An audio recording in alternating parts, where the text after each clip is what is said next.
Magandang umaga po sa bawat isa sa atin. Salamat po sa ating pong Panginoong Hesukristo na tayo po ay patuloy na meron pong pagkakataon na magsama-sama sa pagsamba sa Kanya sa umagang ito, maging sa pag-aaral po ng Kanyang banal na salita. Welcome po sa ating pong muling fellowship sa hapag ng Panginoon, maging sa spiritual na pagkain na Kanyang inihanda sa pamagitan po ng inyong lingkod.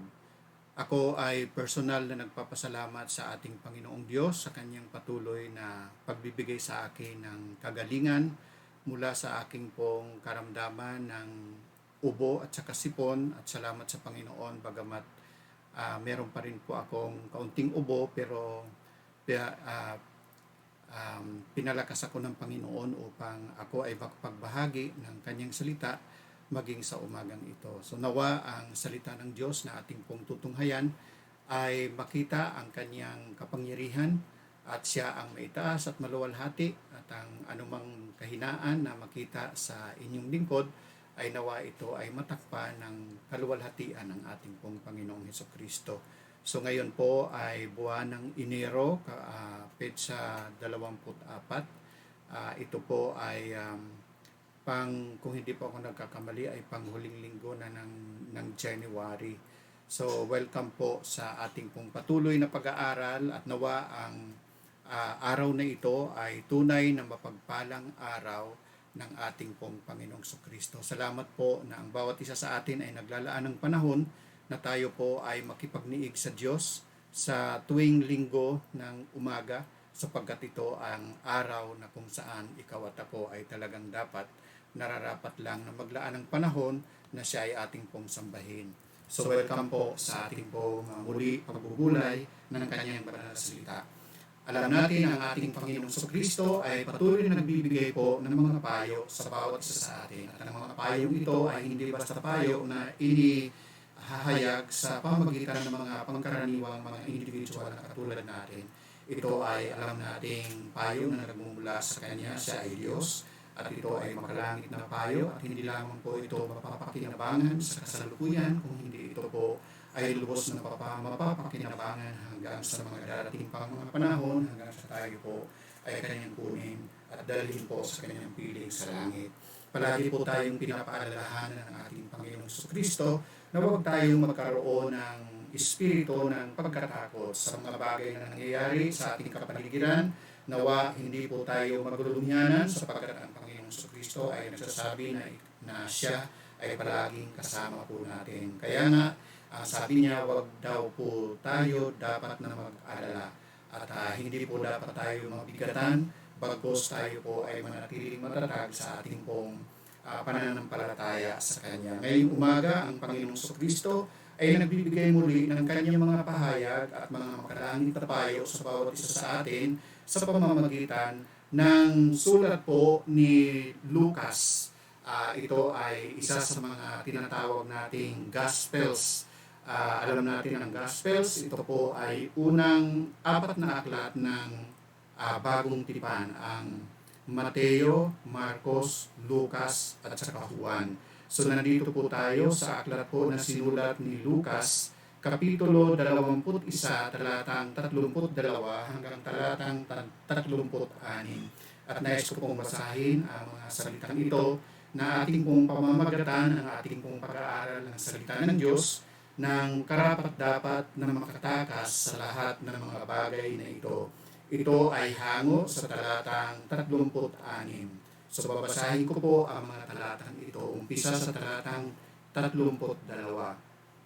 Katotohanan sinasabi ko sa inyo, hindi lilipas ang salinlahing ito hanggang sa maganap ang lahat ng mga bagay. Ang langit at ang lupa ay lilipas, subalit ang aking salita ay hindi lilipas. Subalit mag-ingat kayo sa inyong sarili. Baka magumon ang inyong mga puso sa katakawan at kalasingan at sa mga alalahanin ukol sa buhay na ito. At biglang dumating ang araw na iyon na parang bitag, sapagkat ito ay darating sa lahat ng nabubuhay sa ibabaw ng lupa. Subalit maging handa kayo sa bawat panahon, na nananalangin magkaroon kayo ng lakas upang makatakas sa lahat ng mga bagay na ito na mangyayari at upang makatayo kayo sa harapan ng anak ng tao. Lucas Kapitulo 21, talatang 32 hanggang talatang 36. Mananalangin po muna tayo. Amang banal, maraming salamat po o Diyos. Idinudulog po namin sa iyong harapan, sa iyong presensya sa umagang ito, ang bawat isa sa amin, lalo't higit ang iyong banal na salita na aming pong pagbubulayan. Nagtitiwala kami sa pagtuturo, pangunguna at pagkilos ng Espiritu Santo upang ang mga salitang ito ay hindi po mawalan ng kabuluhan sa puso't isipan ng bawat makakarinig. Nawa ito ay magresulta ng ibayong tatag ng pananampalataya sa iyo at sa iyong salita. At pagnanais na sumunod at mamuhay base sa iyong salita. At magpatuloy po na kami ay masumpungan ninyo na maningas na patuloy na nananalangin sapagkat ito ang iyong kalooban sa amin. Patnubayan ninyo kami na ikaw lamang po ang maging sentro ng aming pong buhay, lalo na sa mga huling kapanahunan na aming pong nararanasan ang iyong mga ipinahayag sa iyong salita na mangyayari nga po habang tumatakbo ang pag-inog ng mundo. Nakikita namin ang katuparan ng iyong mga sinasabi at iyong mga inihula sa pamamagitan ng iyong mga propeta at mga lingkod na naisulat sa iyong salita, ang Biblia. Lord God, puspusin ninyo kami ng iyong makapangyarihang presensya sa pamamagitan ng iyong banal na Espiritu. Salamat sa kalakasan, salamat sa kagalingan na ibinibigay ninyo sa amin, sa aming pong mga karamdaman. Tulungan ninyo kami na masumpungan ninyo na kami ay mananatiling matapat na masaya na naglilingkod sa iyo. Salamat po, hinihiling namin ito sa pangalan ng Panginoong Hesus. Amen at amen. So welcome po muli sa pagbubulay po at pagsamba sa Diyos sa pamamagitan po ng pag-aaral ng kanyang banal na salita. Ang dalangin ko po, nawa manatili po ang kapayapaan, ang pagpapala na dumadaloy ng masagana mula sa ating Panginoong Diyos sa bawat isa sa atin. So sa umagang ito, tayo po ay muli pinaalalahanan ng ating Panginoong Kristo na tayo ay maging karapat-dapat na makatakas sa lahat ng mga bagay na ito na siguradong mangyayari at sigurado pong lilipas. Ang mga kapanahunan po na ating pong nararanasan ngayon ay hindi po parang kabigla-bigla sa bawat isa sa atin ng mga mananampalataya at nag-aaral po ng salita ng Panginoon. Dadating at dadating yung mga panahon na tinatawag nating mga pagsubok, mga kahirapan. Dahilan po sa alam natin ang ating Diyos ay kanyang inihayag na ito sa kanyang salita. Ngunit alalahanin po natin na meron tayong Diyos na mas dakila at mas makapangyarihan kaysa anumang kahirapan na mararanasan natin sa lupa na ito.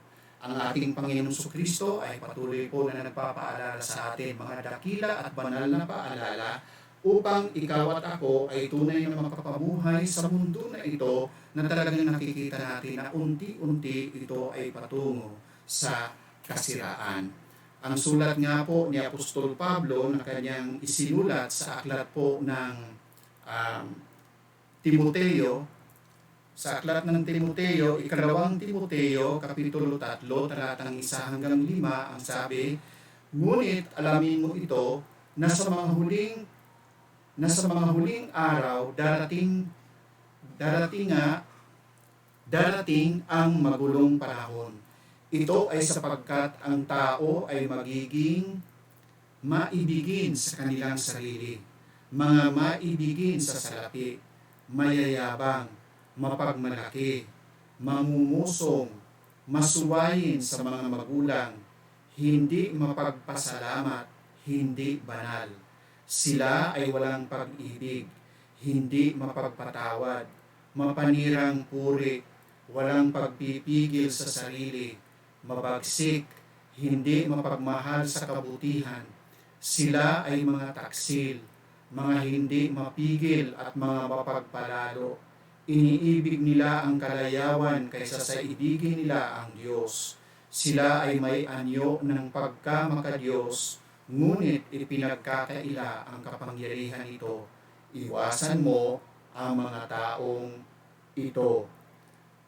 Nakakalungkot po, bagamat ang salitang ito ay naisulat po ni Apostol Pablo sa kanyang anak sa pananampalataya na si Timoteo, maraming taon na po ang nakalipas, ngunit ang mga salitang ito ay napakaliwanag, na totoo po, na nangyayari po sa ating pong mga kapanahunan. Ngayon, ang tanong, paano po tayo makakatakas sa lahat ng mga bagay na ito? Sa mundo na ito na alam nating ayon sa pagkasulat ni Apostol Pablo ay talagang patungo sa kasiraan, patungo sa pagbagsak ng moralidad, patungo po sa palalim na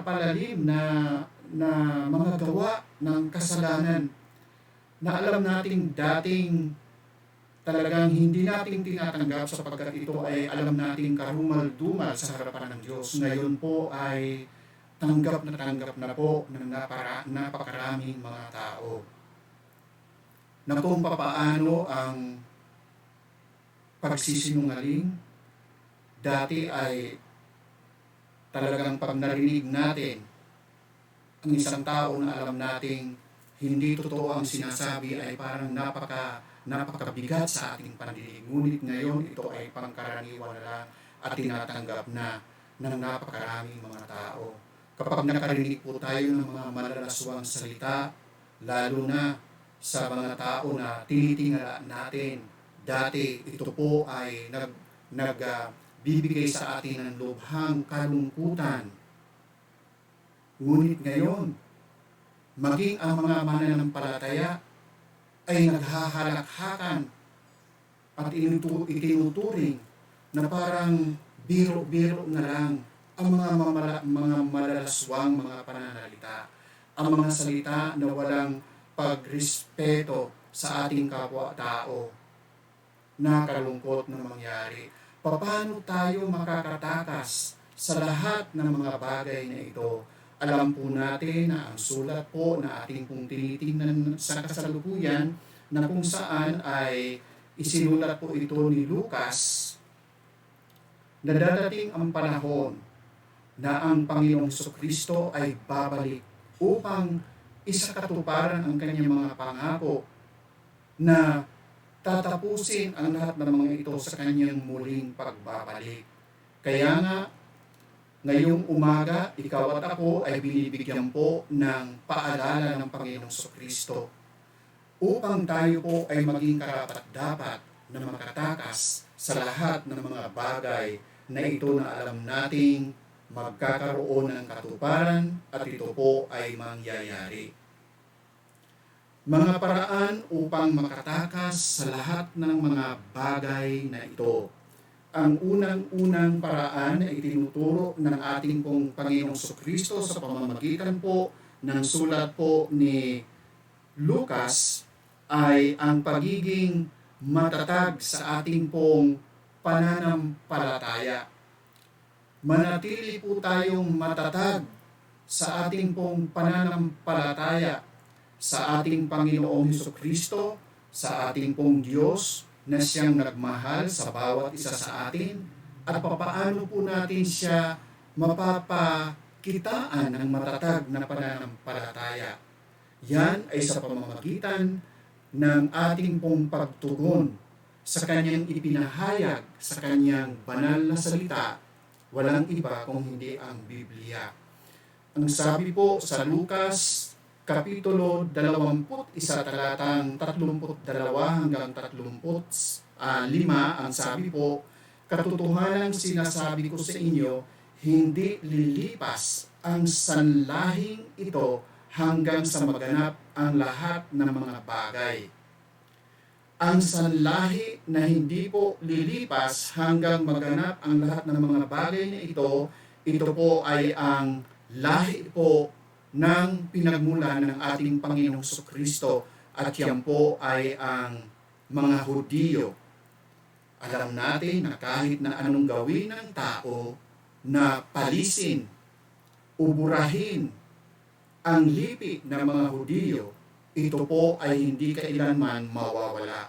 Maraming beses na po sinubukan ng tao na palisin, burahin ang lipi po ng mga Hudyo mula pa noong lumang tipan hanggang sa panahon natin sa kasalukuyan.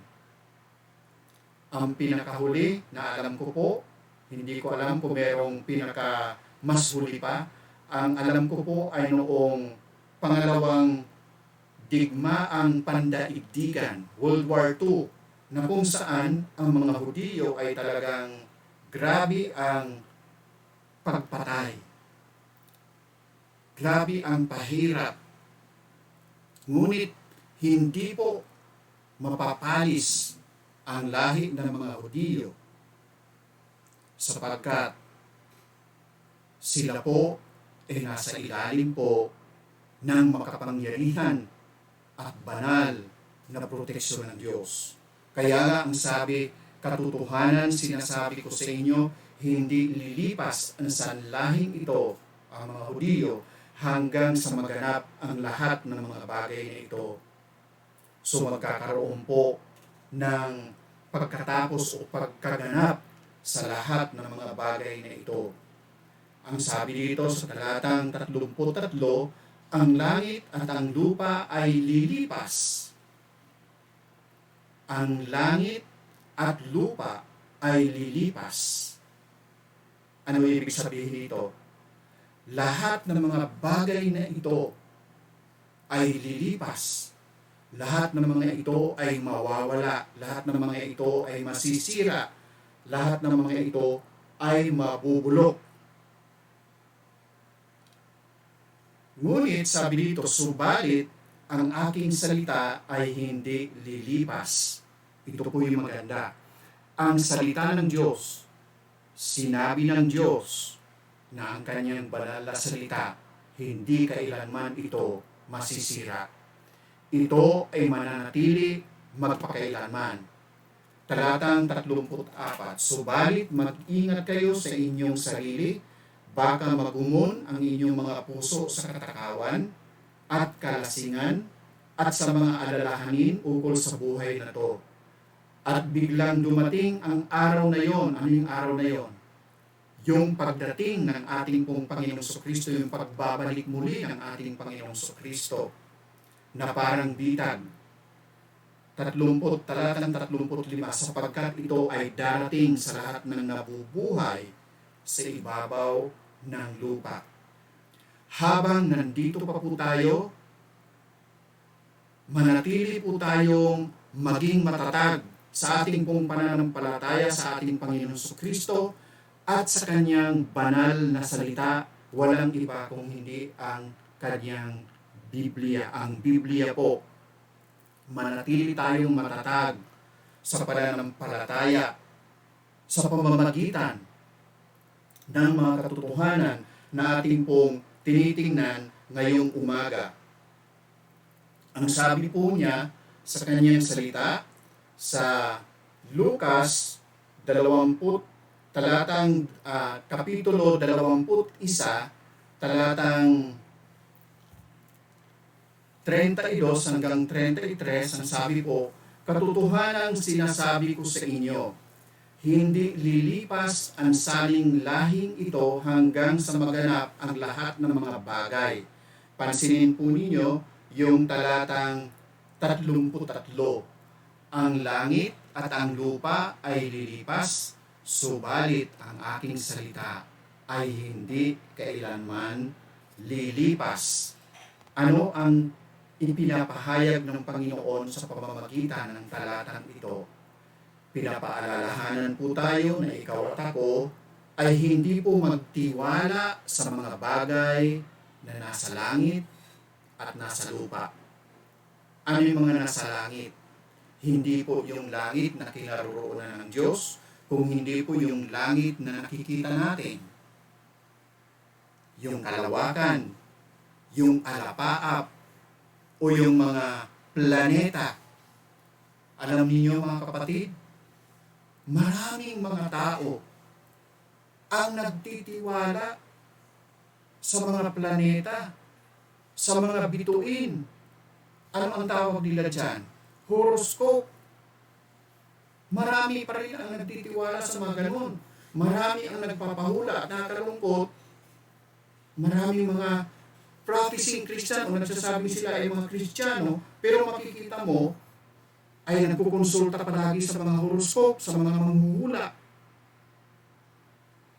Huwag tayong magtiwala sa mga bagay na ito na nasa langit at mga bagay na ito na nasa lupa. Bakit? Sapagkat sabi po ng salita ng Diyos, ang langit at ang lupa ay lilipas. Bakit ako magtitiwala sa mga bagay na pang dito lamang?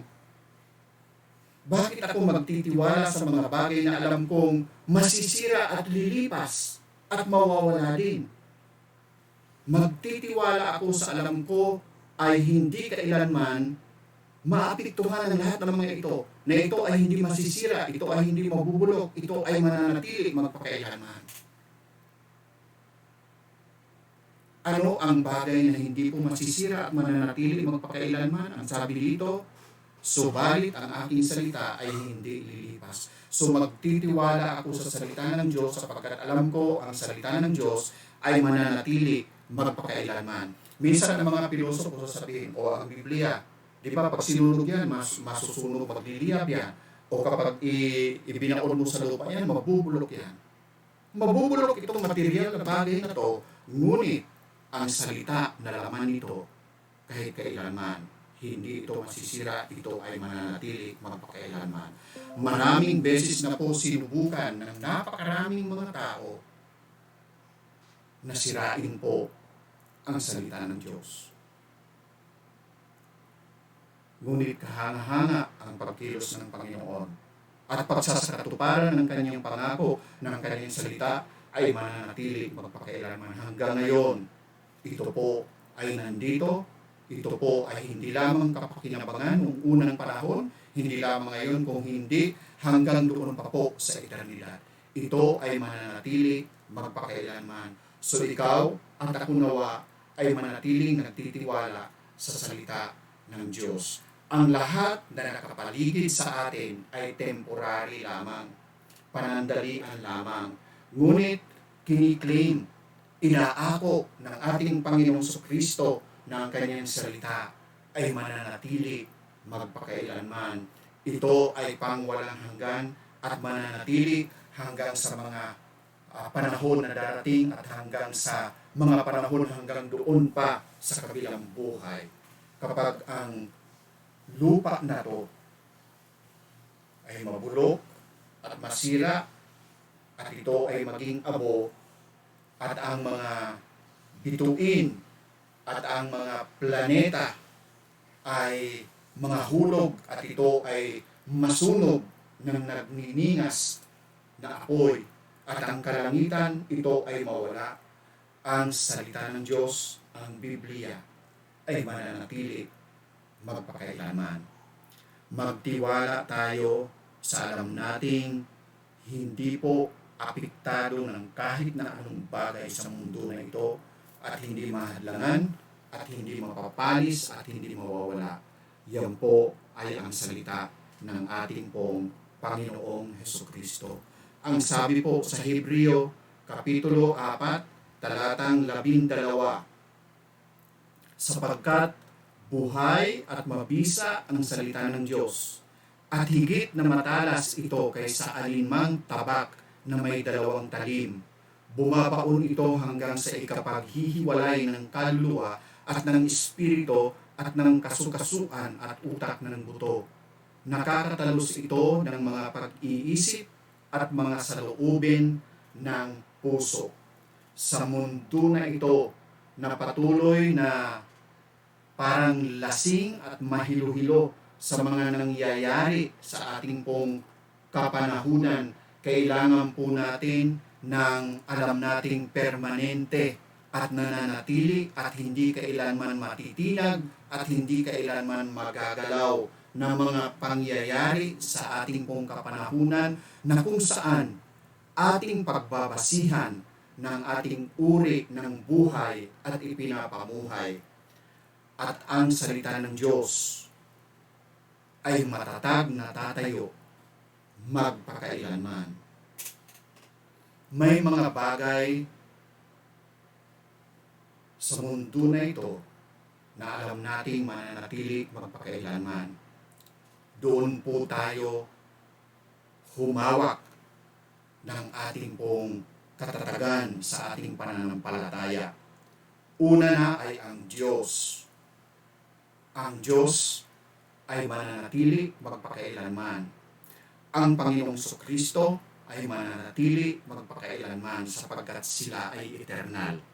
Ang kanyang salita ay mananatili magpakailanman sapagkat ang salita ng Diyos ay eternal. Ang kaluluwa ng tao mananatili magpakailanman sapagkat ang kaluluwa at espiritu ng tao ay eternal. Kaya nga, nagsisikap tayo na bawat kaluluwa ay makakilala sa Panginoong Hesus bilang kanilang Panginoon at tagapagligtas upang ang kanilang pagiging eternal ay kanilang matamasa sa presensya ng Diyos at hindi sa impyerno na may pagkahiwalay na sa Diyos na eternal. Ang kaluluwa at espiritu ng tao ay mananatili magpakailanman. Ngunit nakakalungkot sapagkat dalawa po ang kapupuntahan ng espiritu at kaluluwa ng tao sa eternidad. Sapagkat meron pong eternal na kalalagayan ang kaluluwa at espiritu ng tao. Dalawa pong eternal na lugar. Yan po ay ang langit sa presensya ng Diyos at ang dagat-dagatang apoy na tinatawag po nating impyerno na hiwalay sa presensya ng Diyos at ito po ay lugar ng eternal na pagdurusa. Sa kabilang banda, ang langit sa presensya ng Diyos ay eternal na kagalakan at kasaganaan sa presensya ng Diyos. Kaya nga kailangan po nating patuloy na ipahayag ang magandang balita ng kaligtasan. Sapagkat ang sabi ng Panginoon sa Juan Kapitulo 3, talatang 16, Juan Kapitulo 3, talatang 16, sapagkat gayon na lamang ang pag-ibig ng Diyos sa bawat isa sa atin, na kanyang ipinagkaloob ang kanyang bugtong na anak na si Jesus, upang sinuman sa kanya ay sasampalataya, hindi na siya mapapahamak bagkos magkakaroon siya ng buhay na walang hanggan. Hindi siya mapapahamak sa eternidad ng kapahamakan, pagdurusa sa impyerno, bagkos magkakaroon siya ng buhay na walang hanggan, ng kasaganaan at kagalakan sa presensya ng Diyos. Maging matatag nawa ang ating pananampalataya, maging sa mga panahong ito na alam nating magkakaroon ng katuparan at lilipas din. Bagamat ito ay napakahirap na mga kapanahunan, ngunit matatag nawa patuloy ang ating pananampalataya sa Diyos at sa kanyang mga binitawang mga pangako sa kanyang banal na salita, sapagkat ang salita ng Diyos ay mabisa at higit na matalas kaysa alinmang tabak na may dalawang talim. Bumabaon ito hanggang sa ikapaghihiwalay ng kaluluwa at ng espiritu at ng kasukasuan at utak ng buto. Nakakatalos ito ng mga pag-iisip at mga saloobin ng puso. Kung nais mo na ang iyong buhay ay magkaroon po ng kabuluhan sa eternidad, ilagak ninyo ang inyong mga sarili sa mga bagay na alam nating merong kahalagahan sa eternidad.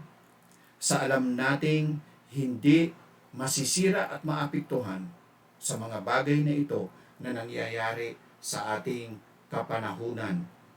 Kaya nga, ang unang kaparaanan upang ikaw at ako ay makatakas sa lahat ng mga bagay na ito na alam nating mangyayari at alam nating lilipas ay patuloy na maging matatag sa ating pananampalataya, lalo't higit sa kanyang banal na salita. Walang iba kung hindi ang salita ng ating pong Panginoong Hesukristo, ang Biblia. Hindi lamang nating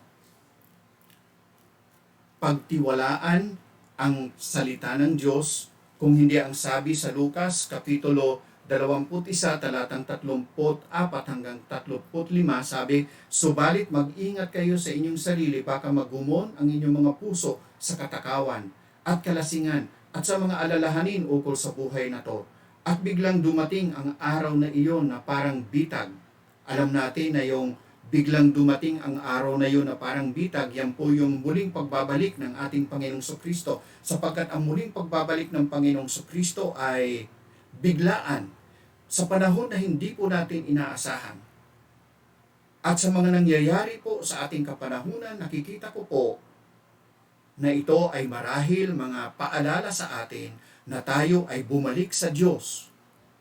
Ialay ang lahat sa Kanya at magtiwala sa Kanya, sapagkat malapit na siyang bumalik para sa mga pinili niya, para sa mga tao na sumampalataya sa Kanya at tumanggap sa Kanya bilang kanilang personal na tagapagligtas. Sabi nga sa talatang 35, sapagkat ito ay darating sa lahat ng nabubuhay sa ibabaw ng lupa. Ibig sabihin, lahat, walang exempted.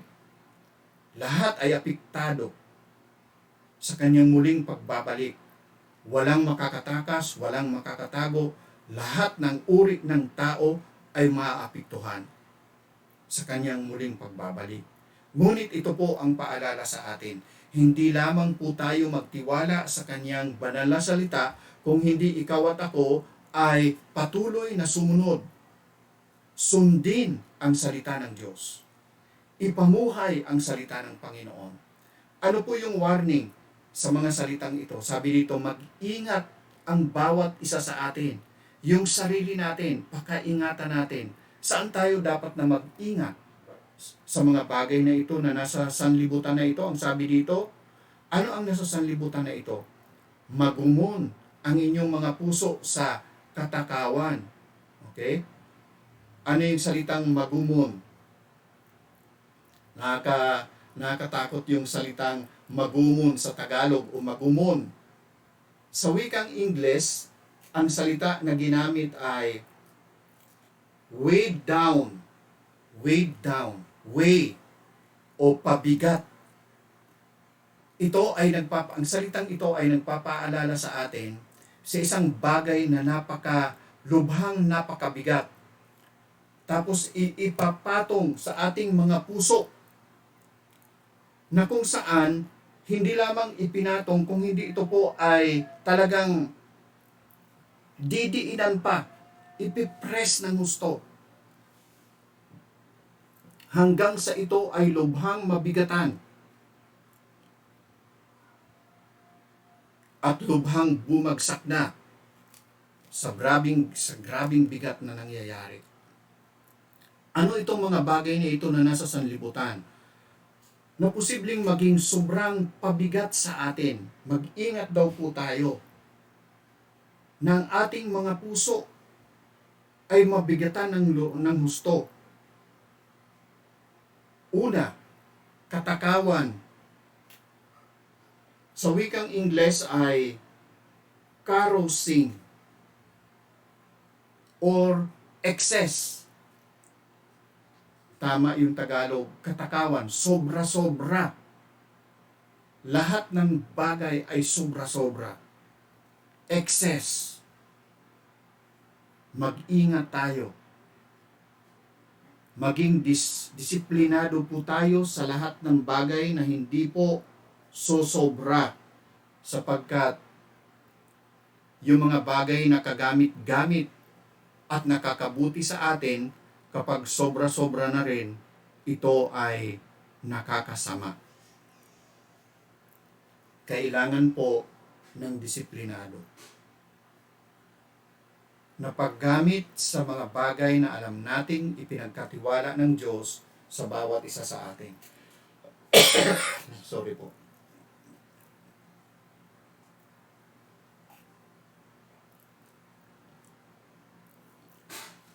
Sundin natin ang salita ng Panginoon kapag siya po ay nagpaalala na dapat tayo maging disiplina sa lahat ng mga bagay na ipinagkakatiwala ng Panginoon sa atin. Huwag tayong umabuso. Huwag nating abusuhin anumang mabuting bagay na ibinibigay ng Diyos sa atin. Mapagkain man yan, mapera man yan, matrabaho man yan, anong bagay na kapakipakinabang sa atin kapag sumusobra na rin ang ating pong hindi na rin disiplinado yung pagkagamit. Yan ay kasiraan. Mag-ingat po tayo. Palagi nating isipin, anumang bagay na ipinagkatiwala sa akin ay hindi lamang para sa aking sariling pleasure o para sa aking sarili. Ipinagkakatiwala ng Diyos ito sa akin upang ako ay lalo pang makapaglingkod sa Kanya para sa aking kapwa at siyempre para sa ating sarili din naman. Diba? Ipinagkakatiwala ng Diyos sa bawat isa sa atin, mga material na bagay, para ma-enjoy natin. Pero kung sobra-sobra naman, to the point na minsan ay sarili na natin, nagiging maramot na, ayaw na nating magbahagi sa iba, nagiging pabigat na rin. Naghihila sa atin pababa. Hindi lamang po in excess o magumon sa inyong mga puso sa katakawan, kung hindi magumon ang ating mga puso sa kalasingan or drunkenness. Mag-ingat tayo sa mga bagay na ito na nagiging sanhi ng ating pong kawalan ng balanse sa buhay. Wala ng kapararakan, wala ng direksyon ang uri ng pamumuhay. At nawa palagi natin isipin na ang direksyon ng buhay natin ay yung ipinahayag ko noong nakaraang linggo, walang iba kung hindi ang pagkatawag ng Diyos sa atin sa pamamagitan ng ating Panginoong Kristo. Nagtutumulin ako, I press toward the mark for the prize of the high calling of God in Christ Jesus. Ako ay nagtutumulin, stakbuhin, ayon sa pagkatawag sa akin ng Panginoong Hesukristo. Yan po yung ating pong tinititigan. Yan po yung mithiin po natin. Yan ang magbibigay sa atin ng balanse at hindi po tayo magiging parang lasing na lumalakad ng pasuray-suray, walang direksyon sa buhay, kung saan tayo dalhin ng ating kalasingan. Nakakalungkot po. Nakakalungkot po. Napakaraming mga tao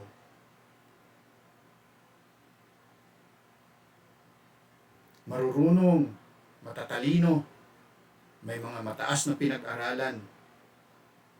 Makikita natin, sila po ay kontrolado ng kalasingan, sa kapangyarihan, sa kayamanan,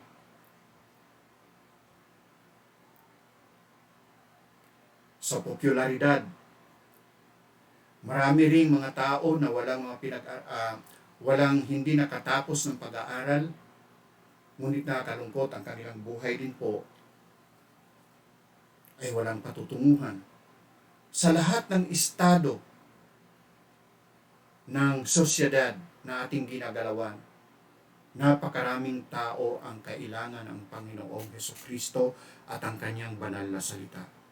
Kaya nga mga kapatid, ikaw at ako na mga tunay na mananampalataya, Palagi nating paalalahanan ng bawat isa sa atin, maging matatag tayo sa ating pananampalataya sa Panginoong Kristo sa pamamagitan ng pagtitiwala sa Kanyang salita at pagsunod sa Kanyang salita sa pamamagitan ng buhay na ipinapakita natin sa ating kapwa, sapagkat tayo po ang liwanag sa mundo na ito na lubhang nadirimlan ng kasalanan, sa mundo na ito na puspos ng kadiliman dahilan sa kasalanan. Marahil ikaw at ako lamang ang makikita nilang liwanag sa mundo na ito na ating ginagalawan.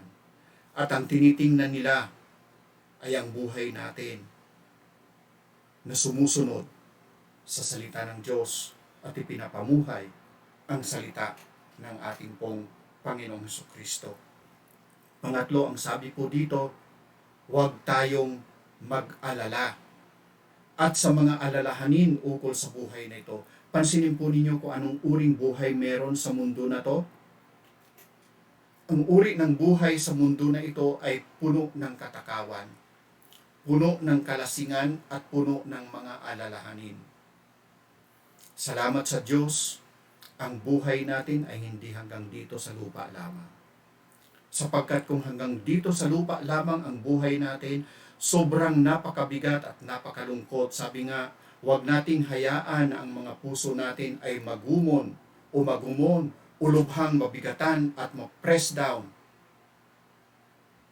Dahil ang mundo na ito ay puno ng katakawan, kalasingan at mga alalahanin. Salamat, pinalaya tayo ng Panginoon at looking forward tayo. Talagang tinitingala natin, hinihintay natin ang muling pagbabalik ng ating Panginoong Kristo. Habang hindi pa po sa bumabalik, ang sabi na sa atin, magpakatatag kayo sa inyong pananampalataya. Dadating na yung panahon na ako ay muling pagbabalik. Magtiwala kayo sa aking salita at sumunod kayo sa aking salita. Pangalawang paraan upang ikaw at ako ay tunay po na makatakas sa lahat ng mga bagay na ito ay makikita natin sa talatang 36 ng Lucas, Kapitulo 21. At makikita po natin dyan, ang pangalawa ay maningas sa pananalangin. Hindi lamang po maging matatag sa ating pong pananampalataya sa Panginoong Diyos at sa Kanyang banal na salita, kung hindi patuloy po tayong maging maningas sa ating pong pagiging mapanalanginin. Kung ikaw ay tunay na Kristiyano, ikaw ay Kristiyano na patuloy na maningas na nananalangin. Kung hindi mo pa isinasagawa ang pagpapatuloy at pagkakaroon ng ugali ng pagiging mapanalanginin, ito yung hamon ko sa iyo sa umagang ito. Umpisahan mo na ikaw ay magsagawa ng pagkikipagniig sa Diyos sa pamamagitan ng pagtitiwala sa Kanyang salita, pagsunod sa Kanyang salita, at patuloy na maningas na manalangin. Mainit sa pananalangin, nagsasagawa ng isang tapat at marudog sa espiritu na pananalangin. Sabi sa talatang 36 ng Lucas Kapitulo 21, subalit maging handa kayo sa bawat panahon. Paano daw po tayo magiging handa sa bawat panahon? Na nananalangin magkaroon kayo ng lakas upang makatakas sa lahat ng mga bagay na to na mangyayari at upang makatayo kayo sa harapan ng anak ng tao. Bakit daw po dapat tayo maningas lagi sa pananalangin? Upang magkaroon tayo ng lakas na makatakas sa lahat ng mga bagay na to na mangyayari. at upang makatayo kayo sa harapan ng anak ng tao, upang tayo ay makatayo na may katatagan sa presensya ng Panginoong Hesukristo. Dalawa po ang sinasabi ditong dahilan bakit dapat tayo manatiling maninga sa ating pong panalangin. Meron tayong lakas na makatakas sa lahat ng mga bagay na to. Ano po ang makapagbigay sa atin ng lakas upang magpatuloy tayo na namumuhay na may katatagan sa mundo na ito na ating ginagalawan? Panalangin. Panalangin, mga kapatid.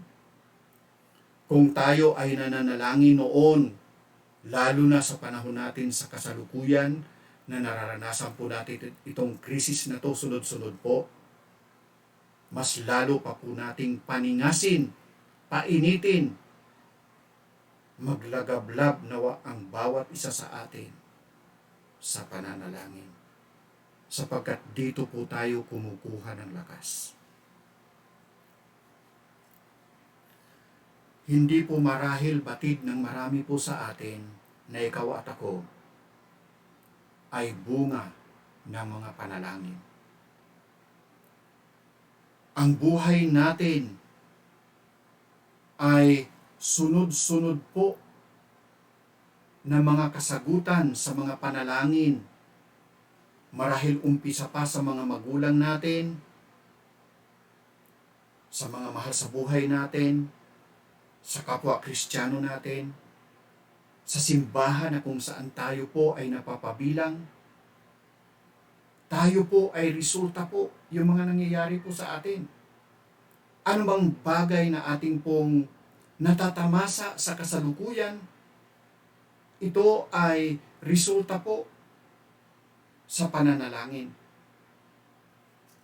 Sa atin po ng mga magulang, huwag tayong magdalawang isip pagdating po sa pananalangin, lalo't higit para sa mga anak natin, sa mga mahal sa buhay natin, sa kaligtasan sa kanilang kaluluwa at espiritu, sa kaligtasan mula sa kapahamakan, sa kaligtasan mula sa mundo na ito na ating pong ginagalawan, sa mga tukso na ginagawa ng kalaban, upang tayo po ay kanyang panlupaypayin at hadlangan. Magpanalanginan po ang bawat isa sa atin, sapagkat ikaw at ako ay bunga, sagot ng Diyos sa mga panalangin. Ako po, ano man ang nangyari sa akin hanggang ngayon, na ako ay lingkod na ng Diyos, alam ko po ito ay bunga ng mga panalangin ng mga mahal sa buhay ko, ng mga mananampalataya na nakasama ko, sa inyo na mga kapatid, sa church, sa URFBC, sa mga kaibigan, sa mga kaeskwela, maging doon sa seminary, at hanggang ngayon, sa aking pamilya, sa aking may bahay, sa aking mga anak.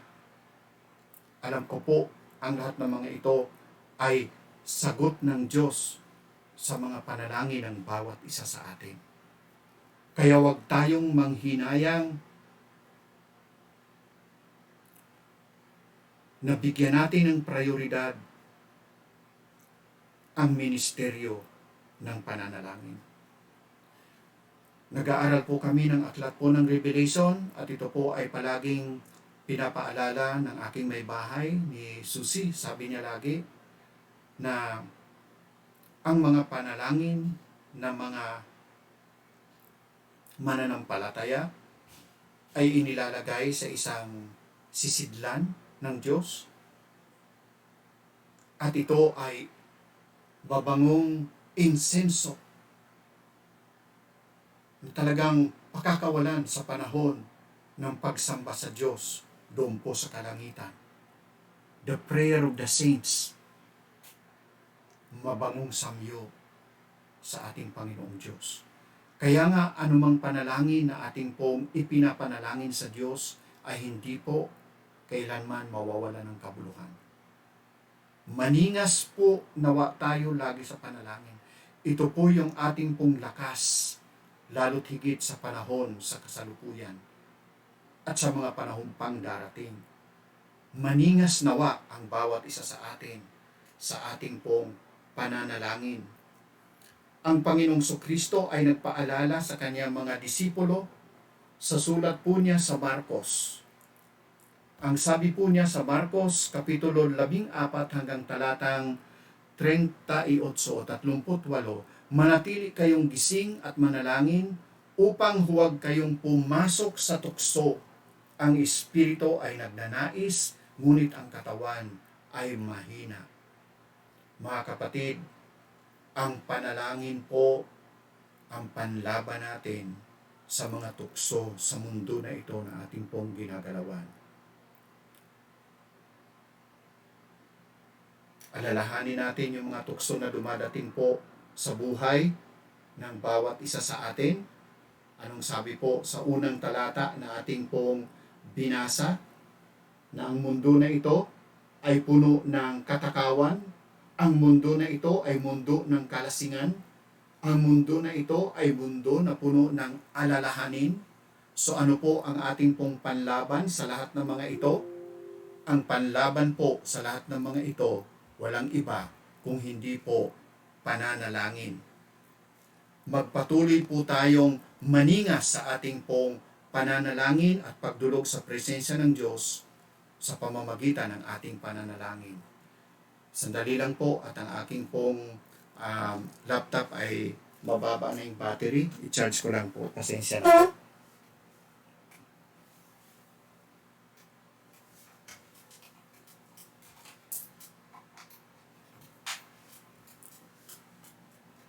Okay, thank you po at pasensya na po at ni-plug on ko lang po yung aking pong laptop. Magpatuloy tayong maningas na nananalangin sa ating pong Panginoong Hesukristo sapagkat ito po yung kanyang paraan upang ikaw at ako ay tunay po na makaranas ng kanyang lakas at ng kanyang kapangyarihan sa ating pang-araw-araw na pamumuhay. Nais niya na makita kung papaano makita o maranasan at maranasan kung papaano po siya kikilos at gagawa bilang kasagutan sa ating po mga panalangin.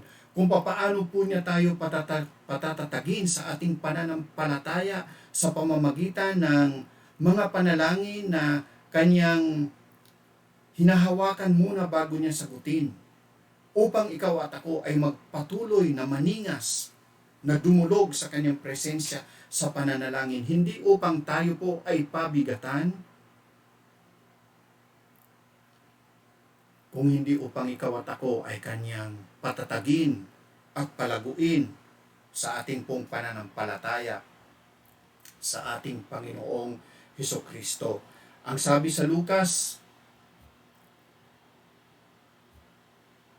Kapitulo 21, talatang 28, kapag nagsimulang mangyari ang mga bagay na ito, itingala ninyo ang inyong mga ulo at tumingin sa itaas sapagkat ang inyong katubusan ay nalalapit na.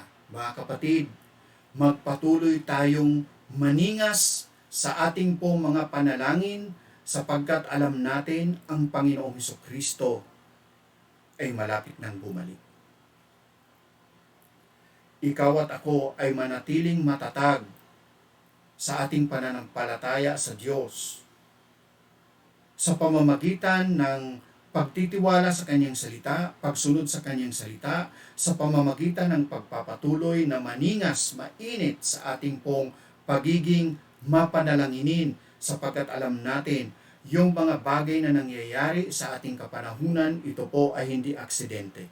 Ito po ay ayon po sa kanyang mga sinabi, isinulat, isiniwalat sa kanyang salita, at ito ay malapit nang magkaroon ng katuparan. Kaya nga sabi niya, kapag nagsimula ang mga bagay na ito na nangyayari, maging alerto kayo. Sapagkat ang inyong katubusan ay nalalapit na. Ang sabi sa Titus chapter 2 verse number 13, sa Tito Kapitulo 2, talatang 13. Mamuhay tayo ng ganito habang hinihintay ang mapagpalang pag-asa at marilag na pagpapakita ng ating dakilang Diyos at tagapagligtas na si Kristo Jesus. Ito po ay paalala, ito po ay exhortation sa atin sa pamamagitan ng sulat ni Tito. Ang sabi dito, mamuhay tayo ng ganito. Mamuhay tayo ng alerto, mamuhay tayo na matatag sa ating pananampalataya, mamuhay tayo sa kasalukuyan na mainit at maningas sa patuloy na pananalangin sapagkat malapit nang dumating ang ating Panginoong Hesus. Nawa, ikaw at ako ay tunay na maging karapat-dapat na makatakas sa lahat ng mga bagay na ito. Alam nating mangyayari ang lahat ng mga ito at mangyayari pa at mangyayari pa. Upang makatakas, makalampas tayo sa lahat ng mga ito na nangyayari, ano ang dapat nating gawin? Una, manatiling matatag sa ating pananampalataya. Pangalawa, manatili tayong mainit sa ating pong pananalangin sapagkat ito po ang kalooban ng ating Panginoong Hesus. Amang Banal, maraming salamat po sa iyong banal na salita. Salamat po sapagkat ang iyong salita ay mananatili magpakailanman. Ang iyong salita ay hindi po mawawala ng kabuluhan. Ang iyong salita ay buhay, makapangyarihan. Ito ay parang isang tabak na mayroong talim sa kamagkabila na kahit na po yung kaluluwa at espiritu ay hindi po makakahadlang. Alam namin, Lord God, na ang iyong salita ay makapangyarihan sa lahat at iyong tutuparin ang iyong mga salitang ito.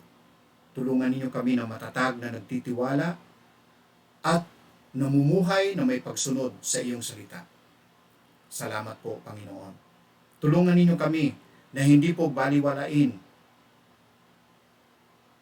ang ministeryo ng pananalangin. Sapagkat alam namin, O Diyos, na ang buhay namin ay resulta ng napakaraming mga panalangin para sa amin.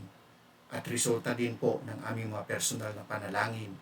Sapagkat ikaw ay Diyos na nais ninyo na kami ay manalangin at kalooban ninyo na kami ay manalangin. Ikaw ay Diyos na sumasagot sa aming po mga panalangin. Salamat, Panginoon, sa kagalingan. Salamat sa proteksyon. Salamat sa pagpapala na aming na-enjoy. Salamat sa church, sa URFBC. Salamat. Salamat sa mga kapatid. Salamat sa mga kaibigan. Salamat sa mga mahal sa buhay. Pagpalain ninyo ang bawat isa, Panginoon. Maging iyong mga lingkod, pagpalain ninyo. Ang mga kapatid sa URFBC, pagpalain ninyo. Pagpalain ninyo ang bawat nakikinig sa iyong salita sa umagang ito. Higit sa lahat, pagpalain ninyo ang iyong banal na pangalan sa buhay ng bawat isa sa amin. Abang Banal, maraming salamat po. Ibinabalik ko po sa iyo ang lahat ng papuri at pasalamat sa pangalan ng Panginoong Hesus. Amen. Amen. Amen. Maraming salamat po, mga kapatid, at pagpalain po tayo ng ating pong Panginoong Kristo. Bye-bye po. God bless.